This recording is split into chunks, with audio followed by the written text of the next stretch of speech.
Huwag ka mag-alangan. Puksain ang iyong kalaban. Gamitin ang iyong regal. Doraemon, lagot ka sa akin! Ako, si Master Pogi, ang pinakagwapo at pinakamacho na kalaban niyo. Ang galing! Akala nyo nanonood kayo ng anime, no? Ilan lamang yan sa napakaraming boses na kayang gayahin ni Carlo. Merong tape dati yung Chipmunk, so pinakinggan namin yun. Pinakinggan ko siya. Tapos, ayun, parang sinubukan ko gayahin yung boses niya. So, kasi natuwa ako so kinanta ko siya ng gano'n. Tapos ginaya ko ng Chipmunk voice. As I watch cartoons, nagaya ko rin yung ibang mga boses. So yun, dun ko nalaman na talent pala siya.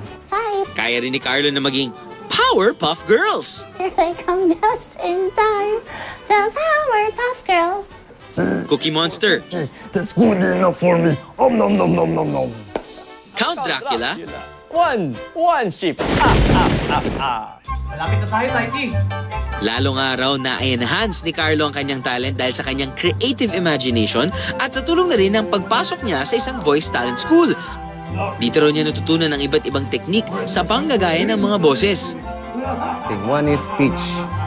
Yun yung tamang, kumbaga, boses mo, yung mabobo. At saka mataas. Meron ding tempo, yung bilis ng pagsasalita mo, yung mabilis ako magsalita. Ayan, tapos... Ayan, mabagal ako magsalita. So through that, magkakaroon ka ng variation ng iba't ibang boses. Meron kayang kakaibang nangyayari sa loob ng lalamunan kapag nag-iiba-iba na ang boses ng isang tao?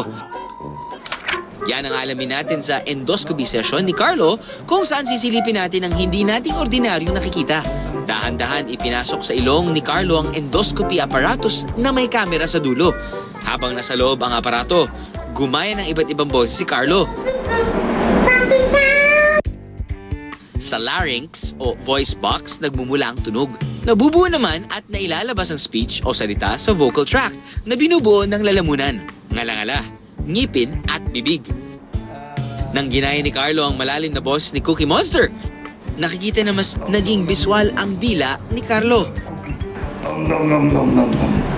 Nilove cookie. Nom nom nom nom. At nang mas matinis o mataas na boses gaya ng Chipmunk, makikitang sumikip ang vocal tract ni Carlo. Paano nangyayari to? It's the brain that controls muscles, coordination ng muscles sa larynx, sa voice box, sa lalamunan, sa ngalangala, sa kasadila. So si Carlo, namomodify niya yun. Yung ibang tao, hindi nila kaya yun eh. Kahanip! Sana dumami pa ang boses mo, Carlo.